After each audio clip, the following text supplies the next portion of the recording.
5 on Finniston Farm, Chapter 8, All Round the Farm.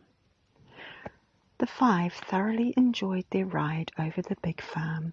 It spread out in all directions over undulating hills, and the van swung up and down and continually lurched round corners.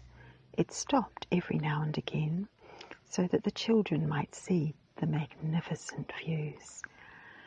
Bill told them the names of the great fields as they passed them. That's Oak Tree Field, that's Hangman's Corpse over there, that's Tinker's Wood Field, and that's Faraway Field, the furthest from the farmhouse. Name after name came from his lips, and it seemed as if the sight of the fields he knew and loved suddenly set his tongue going. He told them about the stock too. Them's the new cows over there, give good milk they do, helps a farmer no end to get money every week for milk, you know. And them's the bulls down in that field, fine creatures too, cost a mint of money, but Mr. Philpot, he believes in good animals. He'd rather go without a new car than buy poor stock. Them's the sheep right away over there, see, dotted about on those slopes. Can't take you to see 'em today, though. You'd like the shepherd. He's been here so long and is so old, he knows every inch of the farm. He relapsed into silence after this unusual spate of talk and turned down a path that took the children back towards the farmhouse, using a different route to show them even more fields. There were glorious fields of corn, golden in the sun, waving in the breeze, with a wonderful rustling noise. "I could sit here for hours and look at that and listen," said Anne. "Then don't you marry a farmer, if so be you wants to do that, for a farmer's wife has no time to sit," said Bill dryly, and was silent again. They jolted along, shaken to the bones, but loving every minute. "Cows, calves, sheep, lambs, bulls, dogs, ducks, chickens," chanted Anne. "Corn, kale, beet, cauliflower. Oh, Bill, look out!" The van had gone at such speed into a deep rut that Anne was nearly flung out. Timmy shot through the back entrance of the van and landed on the ground, rolling over and over. He got slowly to his feet, looking most amazed. "Timmy, it's all right. It was only a bigger hole than usual," shouted George. "Buck up, jump in." As the Land Rover didn't stop, Timmy had to gallop after it and enter with a flying leap from the back. Bill gave a snort of laughter which made the wheel wobble dangerously. "This here old car's almost human," he said. "Just jigs about for joy on a day like this." And he drove headlong over a slanting path and straight down into a hollow, making poor Anne groan again. "All very well for Bill," she said in Julian's ear. "He's got the wheel to hang on to." In spite of the jolting and bumping, the 5 immensely enjoyed their ride around the farm. "Now we really know what it's like," said Julian, as the Land Rover came to a very sudden stop near the farmhouse, throwing them all on top of one another. "My word, no wonder old great-granddad and Mr. and Mrs. Philpot love the place. It's grand. Thanks awfully, Bill. We've enjoyed it tremendously. Wish my people had a farm like this." "Farm like this? Aye, it's taken centuries to grow," said Bill. "All them names I told you, them centuries old too. Nobody knows now who was hanged down in Hangman's Copse, or what tinkers came to Tinker's Wood, but them not forgot as long as they fields are there." Anne stared at Bill in wonder. Why, that was almost poetry, she thought. He turned and saw her gazing at him. He nodded at her. "You understand all right, miss, don't you?" he said. "There's some that don't, though. That Mr. Henning, he raves about it all, but he don't understand a thing. As for that boy of his," and to Anne's surprise he turned and spat into the ditch. "That's what I thinks of him."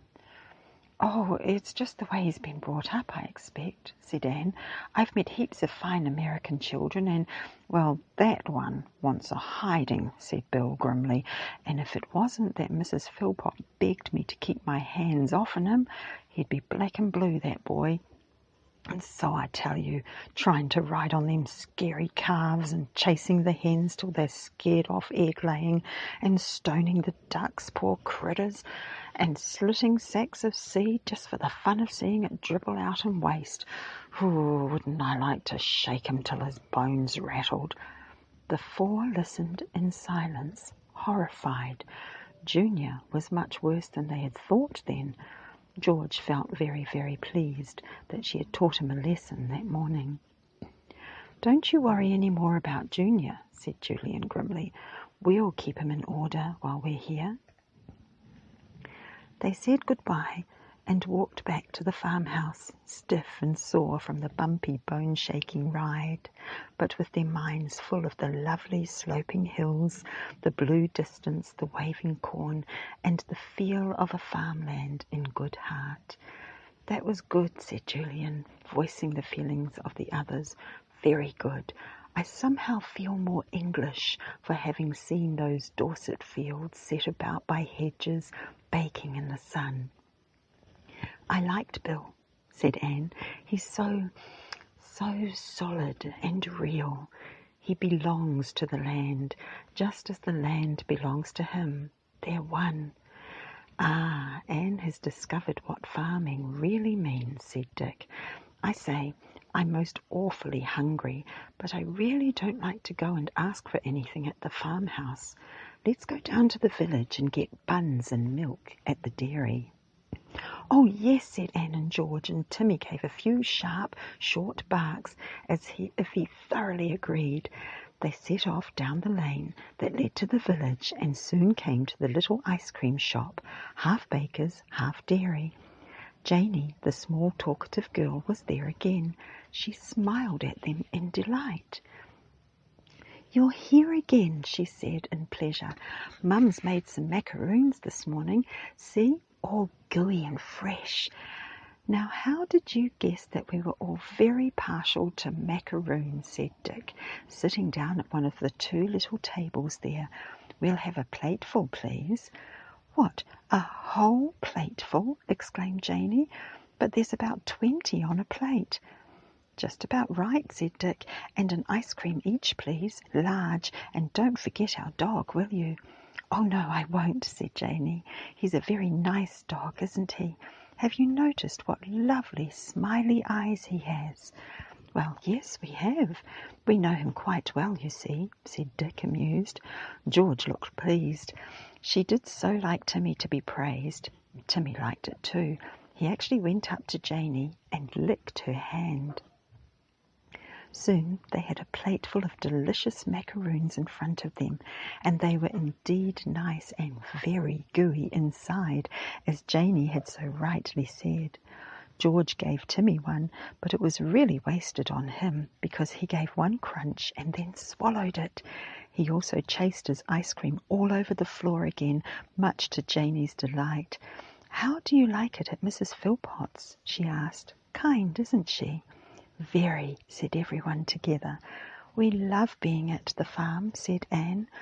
"We've been all over it this morning in the Land Rover." "Did Bill take you?" asked Janey. "He's my uncle, but he don't usually say much to strangers." "Well, he said plenty to us," said Julian. "He was most interesting.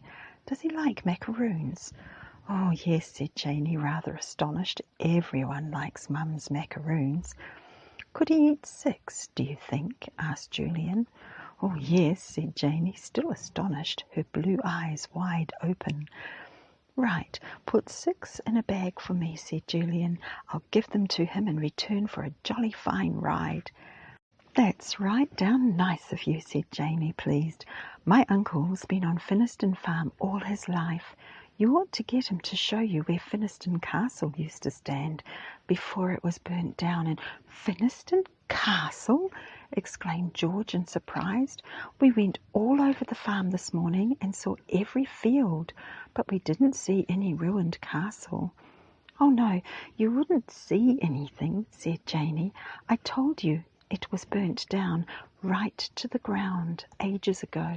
Finniston Farm belonged to it, you know. There's some pictures of it in a shop down the road. I saw them and—" "Now, Janey, how many times have I told you not to chatter to customers?" said Janey's mother, bustling in, frowning. "That tongue of yours, can't you learn that people don't want to hear your chatter, chatter, chatter?" "We like talking to Janey," said Julian politely. "She's most interesting. Please don't send her away." But Janey had fled, red-cheeked and scared. Her mother began to arrange the goods on the counter. "Let's see now, what do you have?" she said. "Good gracious, where are all those macaroons gone? There were at least 2 dozen there." Well, we had almost 20, and the dog helped, of course, and Janey put 6 in a bag for us. Let's see now." "There were 24 on that plate," said Janey's mother, still amazed. 24! I counted them. "And 5 ice creams," said Julian. "How much is that altogether? Most delicious macaroons they were." Janey's mother couldn't help smiling. She totted up the bill and Julian paid. "Come again," she said, "and don't you let that little gas bag of mine bore you." They set off down the street, feeling very pleased with life. Timmy kept licking his lips as if he could still taste macaroon and ice cream. They walked to the end of the street and came to the little lane that led up to the farm. Anne stopped. "I'd like to go and look at the horse brasses in this little antique shop," she said. "You go on. I'll come later." "I'll come with you," said George, and she turned to the little shop window. The boys walked on by themselves. "We'll probably be helping on the farm somewhere," shouted back Dick. "So long." Just as Anne and George were going into the shop, 2 people came out and almost bumped into them. One was Mr. Henning, the American. The other was a man they hadn't seen before. "Good morning," Mr. Henning said to them, and went into the street with his friend. Anne and George walked into the dark little shop. There was an old man there, drumming on the counter, looking quite angry. He gave the 2 girls such a glare that they felt quite frightened. "That man," said the old man, and frowned so fiercely that his glasses fell off. Anne helped him to find them among the clutter of quaint old trinkets on his counter. He fixed them on his nose again and looked sternly at the 2 girls and Timmy. "If you've come to waste my time, please go," he said. "I'm a busy man. Children are no good to me. Just want to nose round and touch this and that and never buy anything. That American boy now, he's... but you don't know what I'm talking about, do you? I'm upset. I'm always upset when people want to buy our beautiful old things and take them away to a country they don't belong to. Now, it's all right, Mr. Finniston," said Anne in her gentle voice. "You are Mr. Finniston, aren't you? I just wanted to look at those lovely old horse brasses, please. I won't bother you for long. We're staying at Finniston Farm and—" "At Finniston Farm, did you say?" said the old man, his face brightening. "Then you've met my great friend, dear old Jonathan Finniston, my very great friend."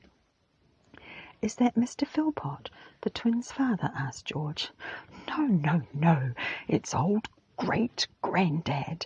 We went to school together," said the old man, excited. "I could tell you some tales of the Finnistons and the castle they once owned. Yes, I'm a descendant of the owners of that castle, you know, the one that was burned down. Oh, the tales I could tell you." And it was just at that moment that the adventure began, the Finniston Farm adventure that the 5 were never to forget. Chapter 9. A very interesting tale. Anne and George looked at the quaint old man, fascinated as he talked to them. He stood there behind the counter of his little dark antique shop, surrounded by things even older than himself. A little bent old man with only a few hairs on his head. He had a kindly wrinkled face with eyes so hooded with drooping lids that they seemed to look out through slits.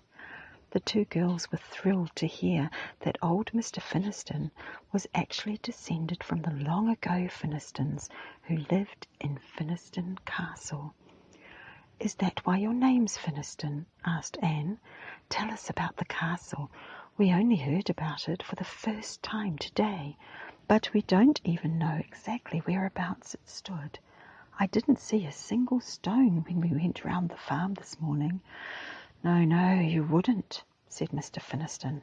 "It was burned right down to the ground, you see, and through the centuries people have taken the old stones for building walls. Ah, well, it was a long, long time ago." "How long?" asked George. "Let's see now. It was burnt down in 1192, the 12th century," said Mr. Finniston. "Norman times, you know. Ever heard of the Normans? Schooling isn't what it was, I know, so maybe—" "Of course we've heard of the Normans," said George indignantly. "Every child knows them.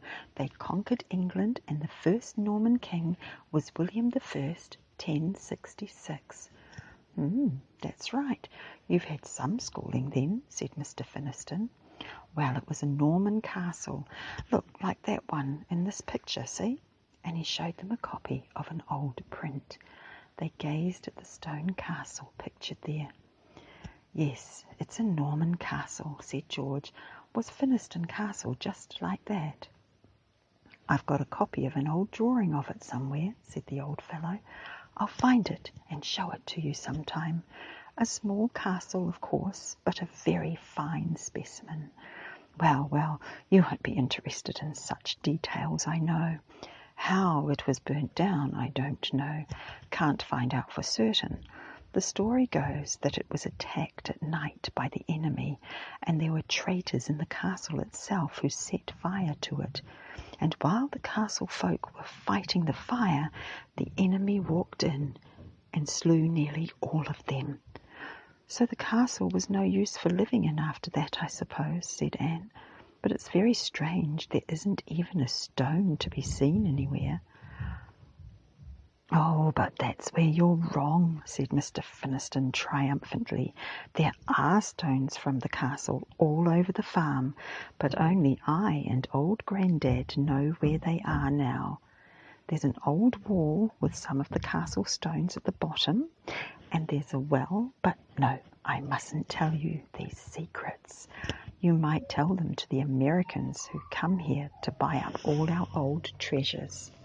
"We won't, we promise," said both girls at once, and Timmy thumped his tail on the floor as if he too agreed. "Well, maybe Great-Grandad will show you one or two of the old castle stones," said Mr. Finniston, "but I doubt it. I'll tell you one thing, you can never see at the farmhouse, though. Everybody knows about it, so it's no secret. Have you ever seen the old kitchen door that leads out into the yard?" "Yes, that oak door, studded with iron knobs, do you mean?" said Anne at once. "They're quite fashionable now as front doors in ordinary houses, you know.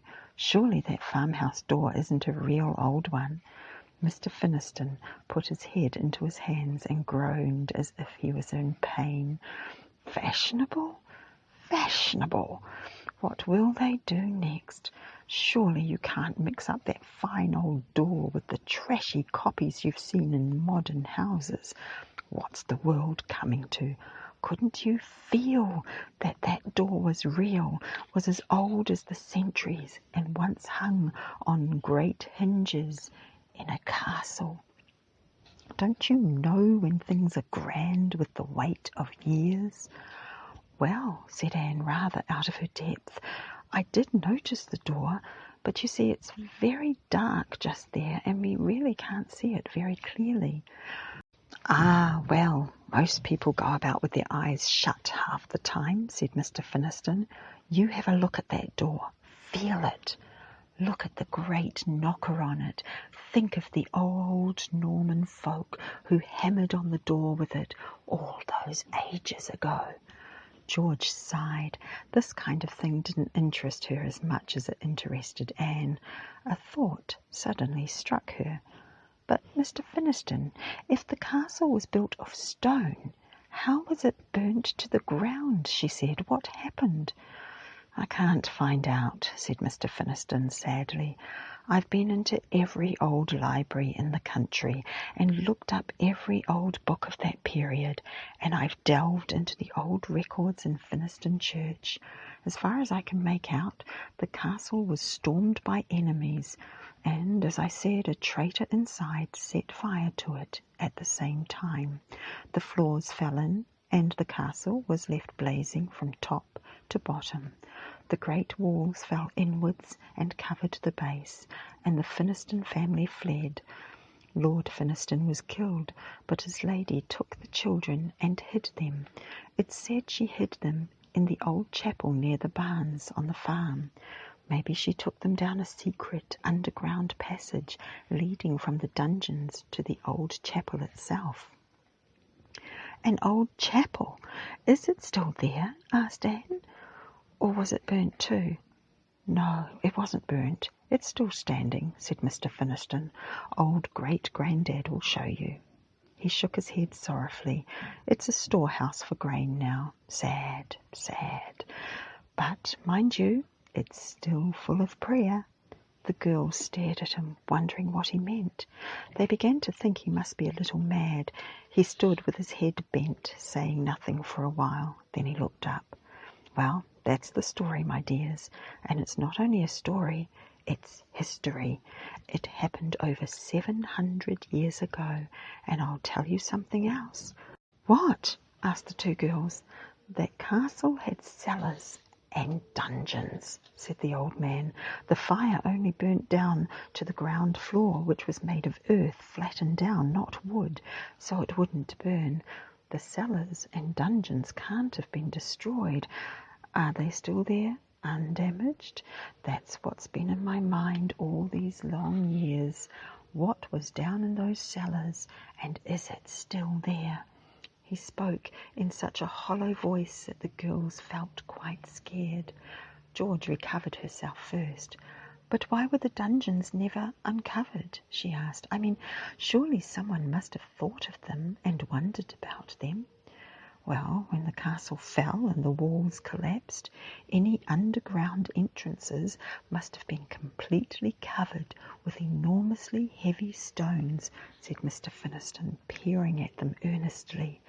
"The peasants and farm hands living around couldn't possibly move them, and maybe they were too scared to anyhow. They probably lay there for years till the wind and weather broke them up. Then they were taken to build walls and line wells. But by that time everyone had forgotten about dungeons. Might have been centuries later, you see." He stood and brooded for a while, and the girls waited politely for him to go on. "Yes, everyone forgot, and everyone still forgets," he said. "Sometimes I wake up in the night and wonder what's underground there. Bones of prisoners, chests of money, things stored away by the lady of the castle. I wake up and wonder." Anne felt uncomfortable. Poor old man, he lived absolutely in the past.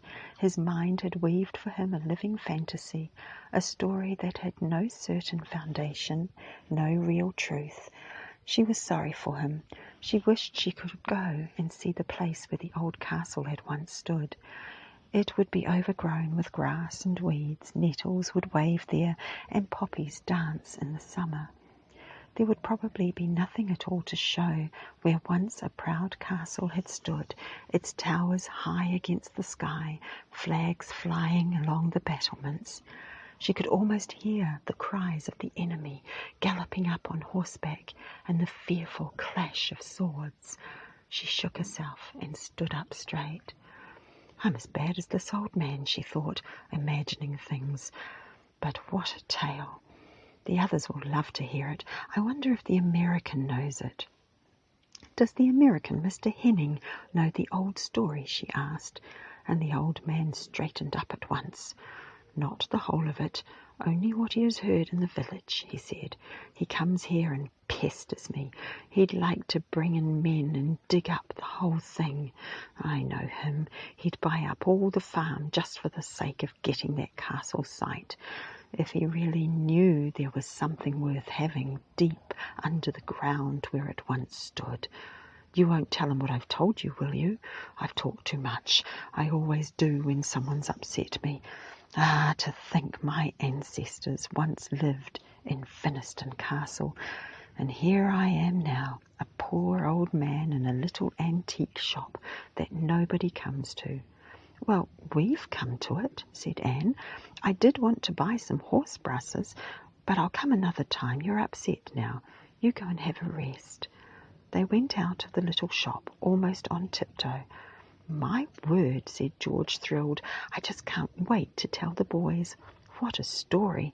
And it really sounded true, Anne, didn't it? I vote we find out where that old castle really stood and then go and have a look around. Who knows what we might find? Come along, let's get back to the farm as quickly as we can." Chapter 10. Quite a bit of shouting. Anne and George, with Timmy running in front, went back to the farm to find the boys, but they couldn't see them anywhere and gave it up. Then they went indoors and found Mrs. Philpot shelling peas. They took over the job at once. "The boys are still helping to mend the hen house," said Mrs. Philpot. "The Harrys are pleased to have 2 more pairs of hands to help them. Something always seems to need repairing. If only we could get a few things we need so badly. A new tractor, for instance. But they cost so much." Chapter 10. Quite a bit of shouting. Anne and George, with Timmy running in front, went back to the farm to find the boys, but they couldn't see them anywhere and gave it up. Then they went indoors and found Mrs. Philpot shelling peas. They took over the job at once. "The boys are still helping to mend the hen house," said Mrs. Philpot. "The Harrys are pleased to have 2 more pairs of hands to help them. Something always seems to need repairing. If only we could get a few things that we need so badly. A new tractor, for instance, but they cost so much. The barns want mending too, and the hen houses are almost falling down." "I hope the harvest will be good for you," said Anne. "That will help, won't it?" "Oh, yes, we'll keep our fingers crossed for the fine weather from now on," said Mrs. Philpot. "Thank goodness the cows are such good milkers. What we should do without our milk money I really don't know. But there, why should I bother you with my troubles when you're here for a nice holiday? You don't bother us, and we think it's awfully nice of you to let us help," said Anne. "We shouldn't like it if we didn't." The girls had no chance of telling the boys what old Mr. Finniston had told them until the afternoon came. They were up at the hen houses with the 2 Harrys and Snippet, happily hammering and sawing. Snippet was delighted to have so many people whistling cheerily around him, and busily took bits of wood from one boy to another, under the mistaken impression that he was a great help. Nosy the jackdaw was there too, but he wasn't nearly so popular as Snippet. He pounced on any bright nail or screw he saw and flew off with it, heedless of the exasperated shouts that followed him.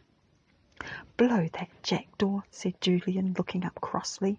"He's just taken the very nail I wanted. Nosy by name and nosy by nature." The twins laughed. They seemed entirely different children now that they were friendly, amusing, helpful, and most responsible. Julian and Dick admired them. No work was too hard. No hours were too long if they could help their mother or father. "We hated you coming here because we knew it would give Mother so much more work," said Harry. "We thought if we were beastly to you, you'd go. But you don't make more work. You help an awful lot. It's fun to have you here." "I hope the girls are back," said Dick. "I know your mother wants help with the peas. Such a lot of people to shell for. Let me see. Counting in your great-granddad, there will be about a dozen people in to dinner. Phew, I certainly do hope the girls are in. Ah, here comes that nosy jackdaw again. Look out, Dick, he's after those screws. Snip it, chase him. Away went the tiny poodle after the cheeky jackdaw, barking in his high little voice, thoroughly enjoying having so many children round him. Nosy flew up onto the top of the hen house and flapped his wings, chacking rude things in a very loud voice indeed. Dinner was rather a crowded meal, for everyone was there. Great-Grandad frowned when he saw Mr. Henning come in with Junior. Junior strutted to his place at the table, giving George his best scowl. However, she was just as good at scowling as Junior, and Mr. Henning, who happened to catch sight of her giant-sized scowl, had quite a shock. "Now, now, my boy," he said to her, "why pull such an ugly face?" Nobody told him that George was a girl. Mrs. Philpot was really very much amused. She liked George and couldn't help thinking she would have made a very good boy indeed. Mrs. Philpot, would it be all right if I bring a friend to lunch here tomorrow?" asked Mr. Henning. "He's called Durlston, Mr. Durlston, and he's a great authority on antiques. He's going to give me some advice. You'll remember that you told me you had a quaint old hole in the wall in one of the bedrooms, where in the old days people used to heat embers for warming pans and bricks to put in between the bed sheets. You thought you could buy 'em, I suppose," suddenly shouted old Great-Grandad from his place at the head of the table. He thumped on the cloth with the handle of his knife. "Well, you ask my permission first, see? This place is still mine. I'm an old man. I'm nearly 90, but I've still got all my wits about me. I don't like the selling of things that have been in our family for donkey's years, that I don't. And now, Grandad, don't excite yourself," said Mrs. Philpot in her gentle voice. "Surely it's better to sell old things that we shall never use in order to buy a new set of tools or wood to mend the barns." "Why can't we sell unto our own folk then?" shouted Grandad, banging with his fork as well. "Taking them out of the country. Part of our history they are. Selling our birthright, that's what we're doing, for a mess of pottage. That's out of the Bible, let me tell you, Mr. Henning, in case you don't know." "Sure I know," said Mr. Henning, getting up and shouting back at Grandad. "I'm not as ignorant as you seem to think. You ought to be glad that a poor, run-down, backdated country like Britain has got anything to sell a fine, upstanding one like America. That's enough, Mr. Henning," said Mrs. Philpot with such dignity that Mr. Henning blushed red and sat down in a great hurry. "Sorry, ma'am," he said, "but that old man, he gets under my skin, sure he does. What's gotten into him? All I want to do is buy things you want to sell. You want new tractors? I want old junk, and I'm willing to pay for it. That's all there is to it, buying and selling." "Old junk!" shouted Great-Grandad again, banging with his glass now. "Do you call that great old cartwheel you bought old junk? Why, that's more than 200 years old. My great-granddad made it. He told me so when I was a mite of a boy. You won't find another wheel like it in England. Whew, that wheel was made before the first American was born, I tell you. Now, Grandad, you know you'll feel ill if you go on like this," said Mrs. Philpot, and she got up and went to the old man, who was shaking with fury. "You belong to old times, and you don't like the new times, and I don't blame you, but things change, you know. Calm yourself and come with me and have a lie down." Surprisingly, the old fellow allowed Mrs. Philpot to lead him out of the room. The 7 children had all sat silent while the shouting had been going on. Mr. Philpot, looking worried, broke his habitual silence and addressed a few words to the equally worried-looking Mr. Hemming. "Storm in a teacup," he said. "Soon blow over." Said Mr. Hemming. "Spoilt my dinner. Selfish, ignorant, rude old man." "He's not," said one of the twins in a voice trembling with anger. "He's—" "Enough, Harry," said his father in such a stern voice that Harry subsided at once, but began to grind his teeth to show that he was still angry, making a most remarkable noise at the now silent table. Junior had sat as still as a mouse all the time, scared of the angry old man. Timmy had given a few small growls, and Snippet shot straight out of the kitchen as soon as Great-Granddad had begun to shout. Mrs. Philpot came back and sat down looking sad and tired. Julian began to talk to her about Janey and the macaroons, and soon succeeded in making her smile. She even laughed out loud when George told her that they had 6 macaroons to give Bill for taking them out in the Land Rover. "I know those macaroons," announced Junior. "I buy about 30 a week. They're just wonderful." 30? No wonder for you're so pasty-faced then, said George, before she could stop herself. "Oh, shucks, pasty-face yourself," retorted Junior, feeling safe with his father near him. He heard a sudden ominous growl under the table, felt hot breath on his bare leg, and decided to say no more. He had forgotten all about the watchful Timmy. Julian thought it was about time to have some bright conversation, and began to tell Mrs. Philpot about the hen houses and what a good job they were making of patching them to make them rainproof. Mr. Philpot listened too, nodded, and actually joined in. "Yes, you're good with your hands, you boys. I had a look when I came by. Fine work." "Harriet's good too," said Harry at once. "She did that corner where the rats get in, didn't you, Harry?" "I wanted to help, Pop, but they shooed me off like I was a hen," said Junior in an aggrieved tone. "Seems as if they don't want me around. That makes it pretty lonely, Pop. Can I come out with you this afternoon?" "No," said Pop shortly. "Oh, come on, Pop," said Junior in a whiny voice. "Oh, shucks, Pop, let me come." "No," said Pop, exasperated. Timmy gave a growl again. He didn't like cross voices. He couldn't imagine why there was so much quarrelling here, and sat up tense and still until George gave him a gentle push with her toe. Then he lay down again, his head across her feet.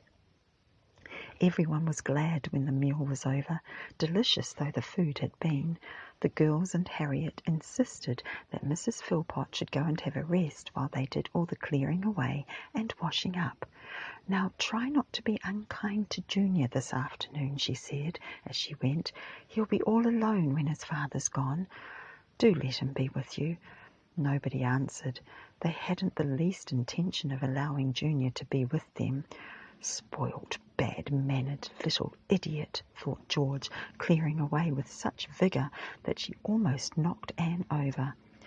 "Julian," she said in a low voice, catching him at the door as he went out, "Anne and I have something interesting to tell you. Where will you be this afternoon?" "Up in the hen houses, I expect," said Julian. "We'll watch out for you and Anne. See you in about half an hour." Junior had sharp ears. He heard exactly what George had said, and he was full of curiosity at once. What was this interesting thing that George wanted to tell the boys? Was it a secret? All right, he'd be on hand somewhere to hear it. And so, when the girls had finished their work and set off to the hen houses, Junior followed discreetly behind. He kept well out of sight until he saw George and Anne disappear into a hen house where the others were working, and then he crept to a corner outside and put his ear to a knothole in the wood. "I'll get my own back now," he thought. "I'll make them smart for leaving me out of things. Just see if I don't."